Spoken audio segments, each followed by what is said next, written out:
Good morning, everybody, to the 19th Tuesday morning ukulele warm up. And also welcome to World Ukulele Day. Today is the day. It's the 2nd of February, and it's the 2nd of February every year. And I always forget, and John in the band in Dukes reminded me yesterday, so it's World Ukulele Day. I had a look at their a web page, and it said it had 3 little points about World Ukulele Day. So I'll let you know what they are, because it's all relevant. Listen to some ukulele music on World Ukulele Day. So, and that's what you're going to do. You're going to listen to yourself playing, aren't you? And you could always go and find a record afterwards and put it on Spotify or in your record collection. Number 2 on World Ukulele Day. Learn to play the ukulele. Okay, well, you're already doing that and you're well on the way. And although there's no end to it, of course, so I can't say you're halfway through the process. It's just you're on the path to learning the ukulele on World Ukulele Day. And finally, number 3, go to Hawaii. Which I think, well, the first 2 seem quite reasonable, but then it said go to Hawaii. So clearly that was written over a year ago. Okay, the ukulele might have...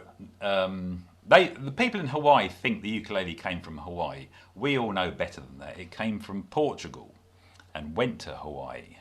They might have named it the ukulele, but it was still a Portuguese machete, or it might have had a different name to that.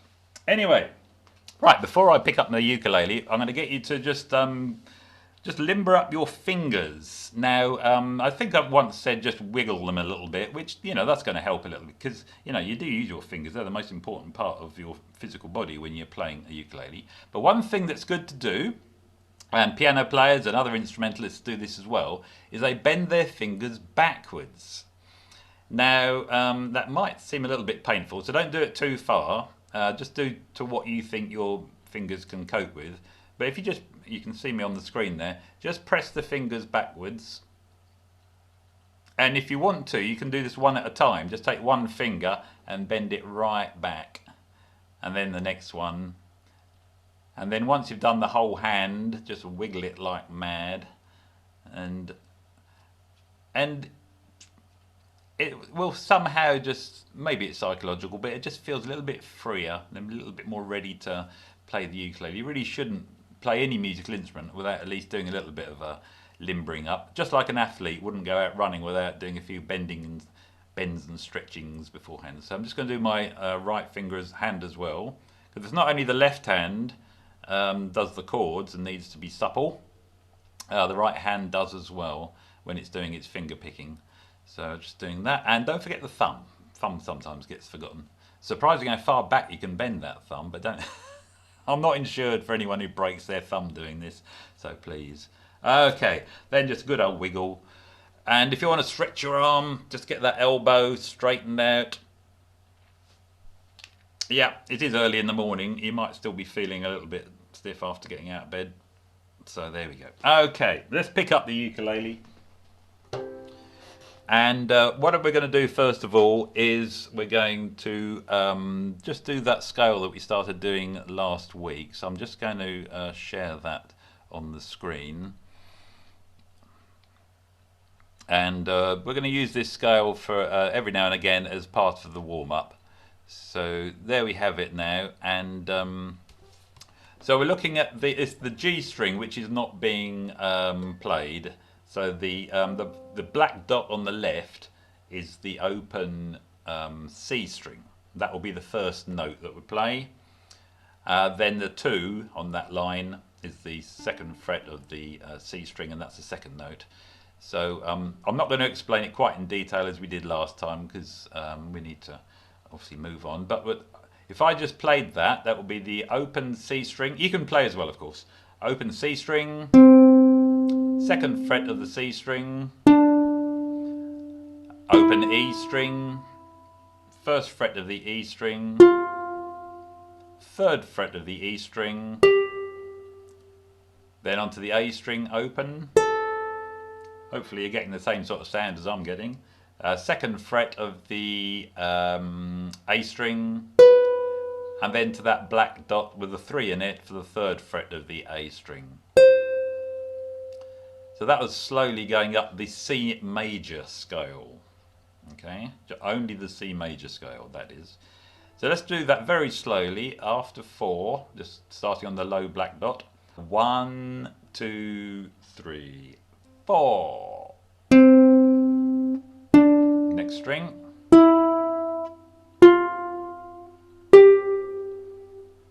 Last string. And then the final black dot. And if you want to say do the do re mi scale at the same time, do, that'd be a do, and you go do re mi fa sol la ti do up to the top. Let's do that at the same time as well if you want.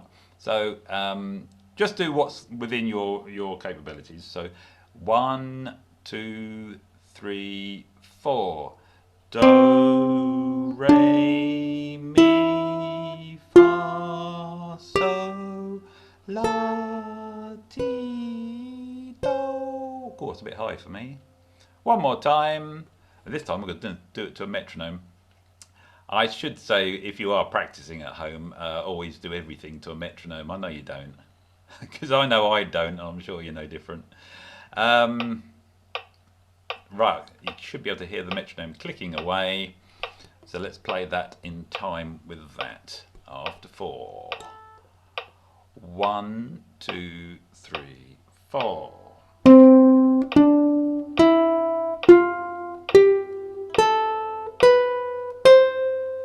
Good.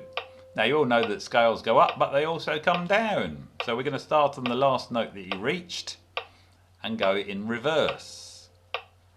After 4.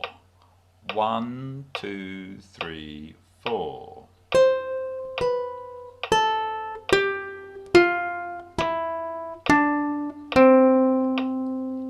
Let's go the other way again. Let's go up this time. So up means starting on the low black dot. 1, 2, 3, 4.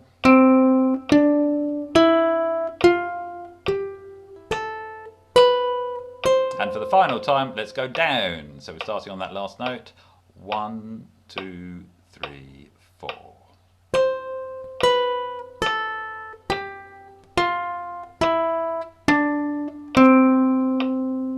Okay, well that started to get us warmed up a little bit. That wasn't particularly strenuous on the fingers, but it depends. I mean, if you've never played that before, that will be a bit of a challenge and something to perhaps work on, because we will do that now and again in the future as well.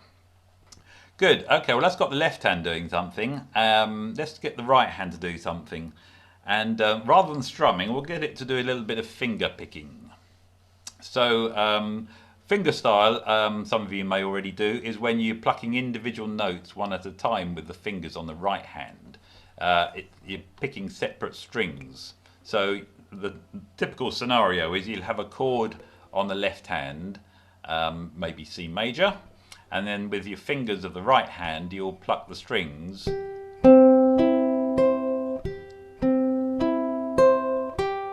So rather than strumming the chord, you are finger picking them. So we call this finger picking style or finger style. And sometimes people call these arpeggios as well, because they're chords which are being played one note at a time. So that's what an arpeggio is. Right, so we're going to do that particular finger picking, which is that finger style. There's a little diagram there to... I'll send this over to you afterwards so you can practice it. But there are lots of other patterns, because this is just going from the thumb on the open G string. This is the right hand I'm talking about now. So you're using the thumb to pluck the open string, open G string, then your index finger to pluck the open C string. This is on a C chord, and then the middle finger to pluck the open E string. And then, well, we've got our third finger on the A string to make it a C chord. On the diagram it just shows an O, but you'd use your ring finger anyway, that's the important thing. So it's thumb, index finger and ring, and those fingers stay on those strings all the time. Demarcation. So if it's the G string you want to pluck, use your thumb in this particular style. So let's do what they've got on the screen there then. So which is open, open, open, open. And I'll play it once. It's just all the open strings, but using the right fingers on the right hand. So it will be like this.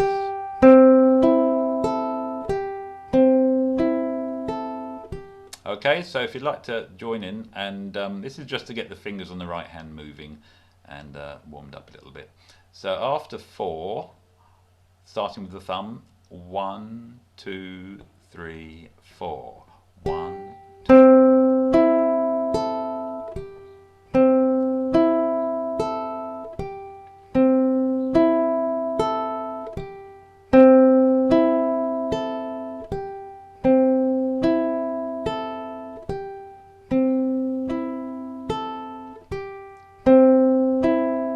Just do one more.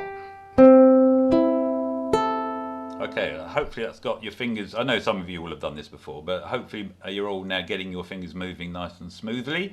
Let's do that to the metronome. I'll speed it up a little bit.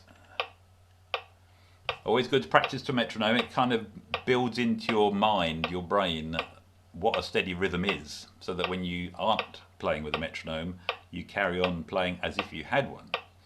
So it builds good timing into your playing.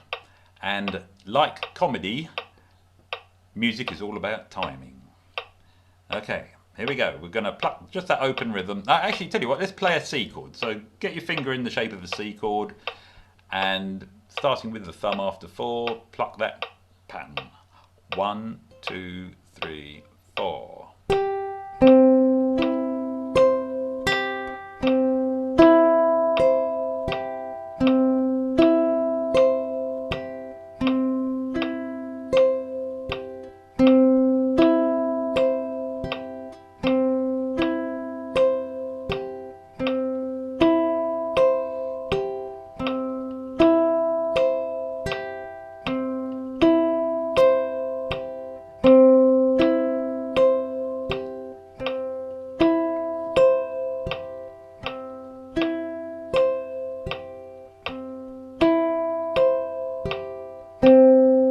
One more time.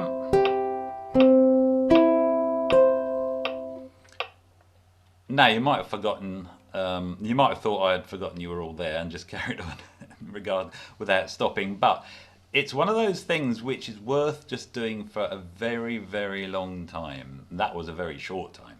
So doing it for minutes on end, because the whole idea is to get that into your subconscious, so that you're not thinking about which fingers to play next. You actually can just, the fingers will just play themselves. They will just play that pattern of thumb, index, middle ring, thumb, index, middle ring. And if you wanted to test yourself, find somebody to talk to and have a conversation with them while you are playing that pattern. And if you can play that pattern without hesitation, whilst having a reasonably in-depth conversation without pausing, then you're starting to get that into your subconscious. We often talk about multitasking, but what multitasking really means is you can do one thing that you're conscious of, like talking, and you can do several things which you don't have to think about. And that's the multi-bit. And one of them, this is, especially with musicians, it's important to get as many things into your multitasking subconscious brain as possible. And to get there, it's just done by endless repetition in a very accurate sort of way. So the more accurate, the more likely it is to stick. Okay, we've done a C chord. We're now going to do an F chord. So we're going to go from C to F. So we're going to play that pattern twice on C, then twice on F with the metronome. So C and F, I'll call out the chords. 1, so starting with C after 4. 1, 2, 3, 4. Now change to F. Carry on. Back to C.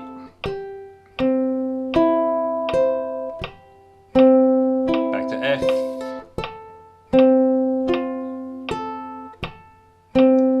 Back to C.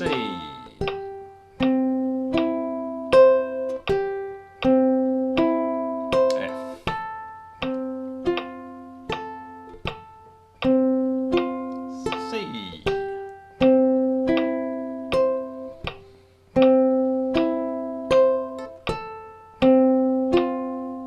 Now, can you have a conversation while you're doing that? Well, I'm trying to have a chat with you at the same time as I'm playing, and I've gone slightly out of time. So that wasn't a good thing. Finish on the C. Yes, I was testing myself there by seeing if I could talk to you at the same time as playing. I did, but went slightly out of time, so I still need to do work on it. Let's introduce the chord G now. So we'll go from C to G. So we're going to do 2 of those patterns on C, then 2 on G. After 4. 1, 2, 3, 4. Now to G.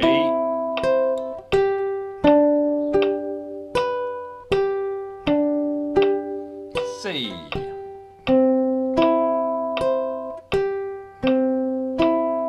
G. Back to C.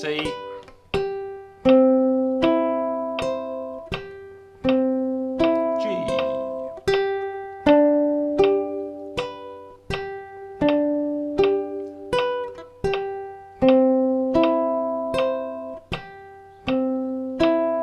G,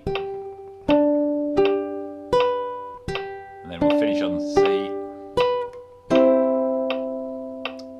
Now this is fairly slow. There won't be many songs slow enough for this to be applied to, but most songs you can finger pick to if you want to do something as an alternative to strumming. It's just that quite often the strumming can be a little bit faster, but of course, you know, if you've just started doing fingerstyle, then that's something you've got to build up towards. But it's best to start slowly and get it accurate first, and get that muscle memory built up before you then speed it up. What you don't want to do is play very quickly and fumble and miss chord changes and not play the notes very nicely. One of the things about fingerstyle is, I'm sure you're finding, is that every note has to be held down nicely on the chord accurately. You can get away with chords a little bit, you know, one of the notes might not ring very nicely and so on, but as soon as you're on fingerstyle, you want every note to be ringing out nice and clearly like a bell. So that's why we're taking it gently at the moment. Right, we're now going to move from C to G to C, F, C, G. We're going to alternate the 2. So we're going to go C, F, C, G, C, F, C, G. So here we go, after 4. Starting with C, 1, 2, 3, 4.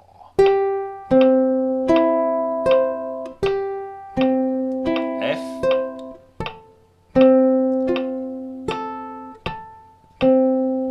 C,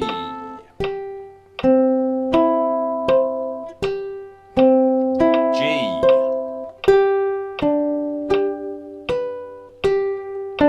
back to C,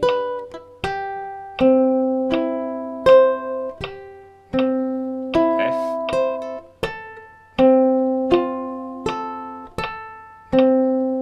C,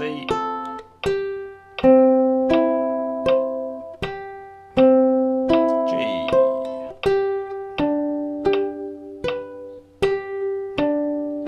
C,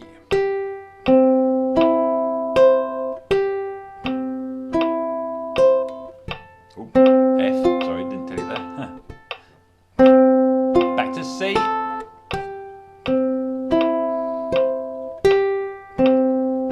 G. Let's do that one more time, back to C,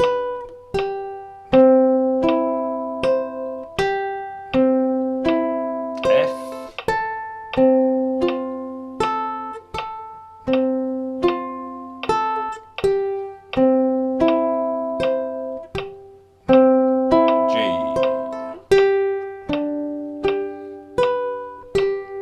finish on the C, nice little strum. And that was at 80 beats per minute, by the way, if you did want to practice something similar. And you can pick any chord progression that you like, any nice combination of chords, and put them together and then apply that fingerstyle to those chords. That's just one pattern, by the way. That's just going from the G, the thumb, up to the A. Of course, you can do it in reverse. You can mix up the patterns so they go from the thumb to the middle to the index to the ring and vice versa.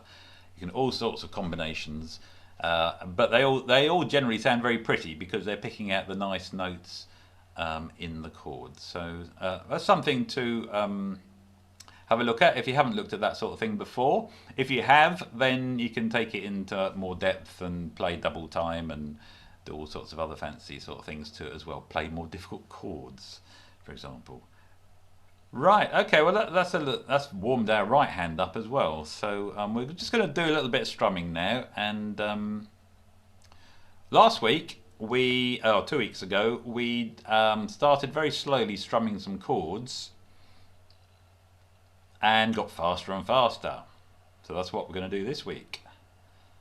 But we're going to do the chords in the key of G this time. So that last chord progression, by the way, C, F, C, G, some of you think of it in numbers perhaps. That was known as a 1-4-1-5 because it's going from 1, the root chord of the key, C, up to the 4th, C, D, E, F, back to C, then up to G, which is the 5th chord. So that's called a 1-4-1-5. And this chord progression I've got shown on the screen here, G, C, G, D7, is also a 1-4-1-5, but it's in the key of G, which is why the chords are different. And I've also included a D7 instead of a D, but you can play a D if you want on this one. So what we're going to do, we're going to start with a slow strumming speed, and we're going to get faster and faster. So, first of all, just the chords I'm sure you're okay with. For D7, I think for this one, if you just, because we're going to be playing quite quickly at the end, perhaps just use the D7 chord, which is 2, 0, 2, 0, 2, 0, 2, 0. You can, you know, if that's very easy and you're an experienced player, then you can play a different D7, a trickier one. But just to keep things simple. So I've got G, C, G, and D7. And we're going to do that strumming pattern down, down, up, down, up, down, up. 2 of those for each chord. And let me just get the metronome going at a decent pace. Down, da, da. Yeah, we'll start nice and easy at 100 beats a minute. Let's see how far we can get. Forgotten what we got to last time. It was a couple of hundred, wasn't it? Here we go. So after 4. So we're just going to get. I'll do it for a little while on this speed, just so everyone gets into sync and comfortable. 1, 2, 3, G. C.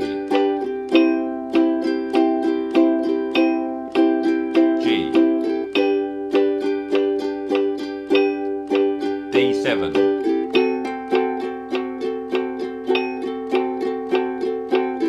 Just repeat that.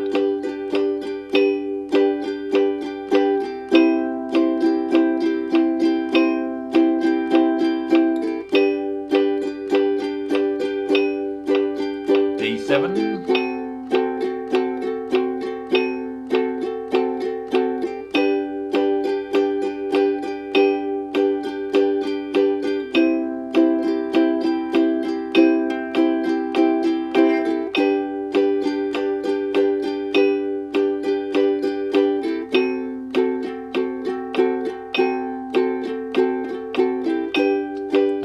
Last time.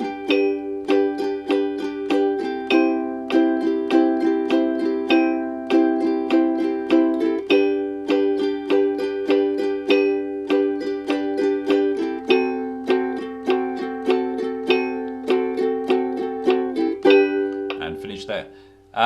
You will have noticed I'm playing this, what I call a straight rhythm. Yeah, da da da da da.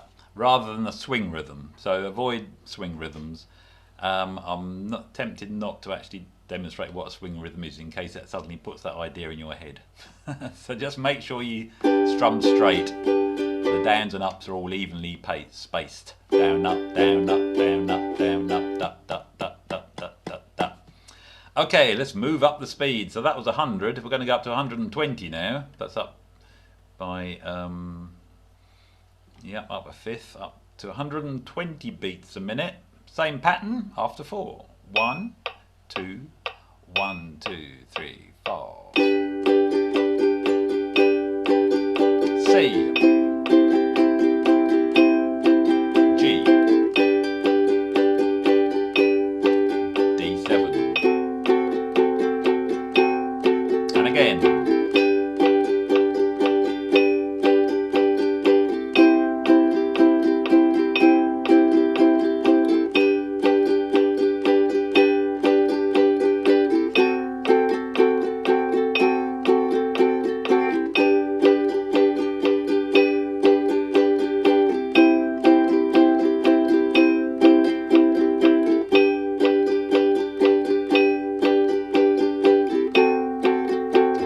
That one more time.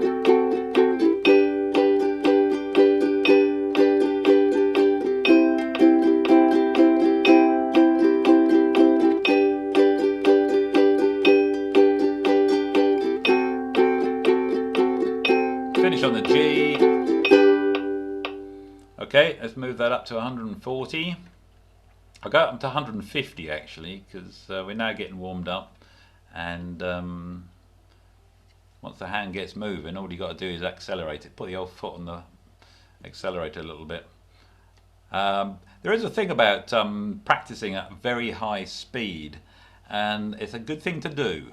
It is a good thing to do. If you practice strumming at very high speed, faster than any song in your band's repertoire, believe me, when you come to actually play the actual song, it feels relatively comfortable.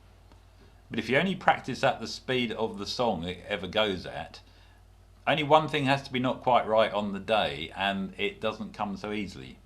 So, but if you practice much more quickly than you need to, then, as I say, when you come to actually play the thing, you think, oh, this is nice and easy.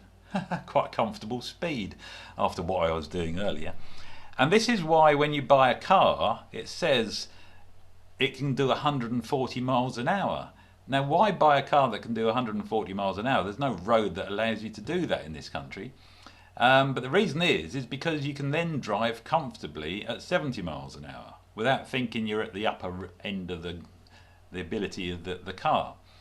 So by building something which is capable of going a lot faster, when it comes to the actual important thing of driving up a motorway, 70 miles an hour is nice and easy, a breeze. And so practice very fast. Just now and again, not all the time. Right, we're up to 150 now. I'm doing a lot of talking. Here we go, 150. 1, 2, 1, 2, 3, 4.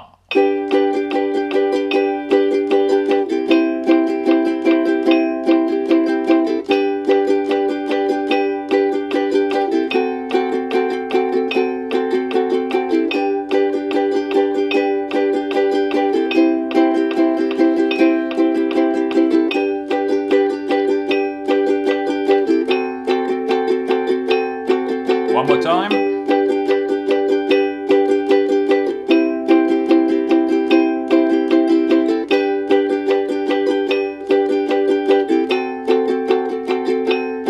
And finish there. Yeah, okay, I'm going to stick it up to 180.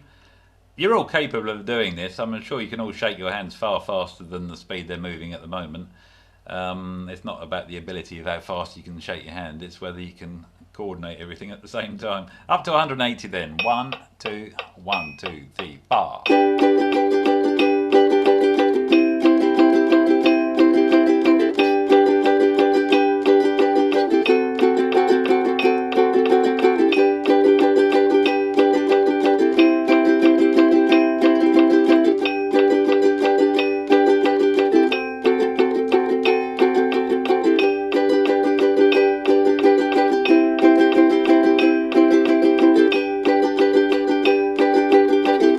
One more time.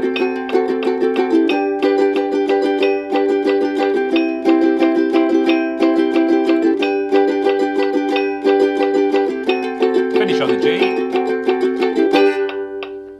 And these sort of speeds are nothing for George Formby. He'll be just getting going. 210. That's quite a big leap up, but we're going to have a go because we've got to finish in a minute anyway. So, wow, can I count that fast? 1, 2, 1, 2, 1, 2, 3, 4.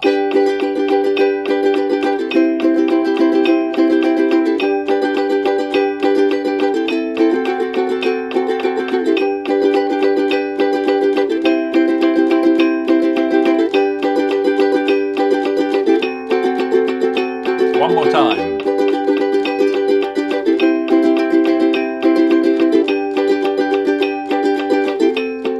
Finish on the G. Yeah, we're getting up to George Formby speeds. Let's just go. How far does my metronome go? It goes up to 250. Oh, that's just going to be ridiculous. Oh, let's go for it. We're nearly finished. Don't worry if your hands are all over the place. Here we go. 1, 2, 1, 2, 3, 4.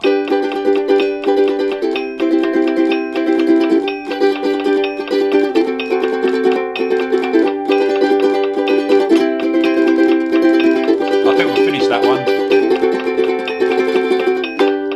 Yeah, I wasn't up to that one. 250, that was beyond me. So, okay, well, anyway, the metronome doesn't go any faster. Good. Okay, well, I think that's, well, hopefully warmed you up. What we'll just finish with, a little warm down, shall we say. I'll get that off the screen. You're all still there. And I can't see you when that thing's in front of me, but good-o. Right, we're just going to finish off with a little wind down, and this will be a little guessing game, shall we say. So I'm going to play a chord. First of all, I want you to stick your thumb up in the air if you think it's a major chord, and your thumb down if you think it's minor. Okay, so just for listening, first of all, you can try and play it as well if you want, but I'm just going to play a chord. Is this major or minor?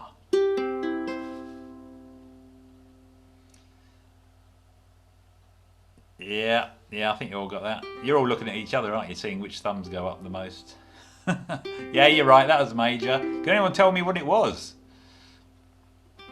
Can you draw it on the screen? Yeah, there's somebody just drawing it. That's it, yeah, it's that one. C chord. Okay, what about this one? Oh, very good. Yes, that's well done. Well done. Lots of you put your thumbs down before you saw other people do that. So that means you good instant reaction there to a minor chord. That was a minor chord. That was A minor, by the way. Here's a weird one. I'm not expecting anyone to get this one, 'cause I'm not sure if it's one or the other.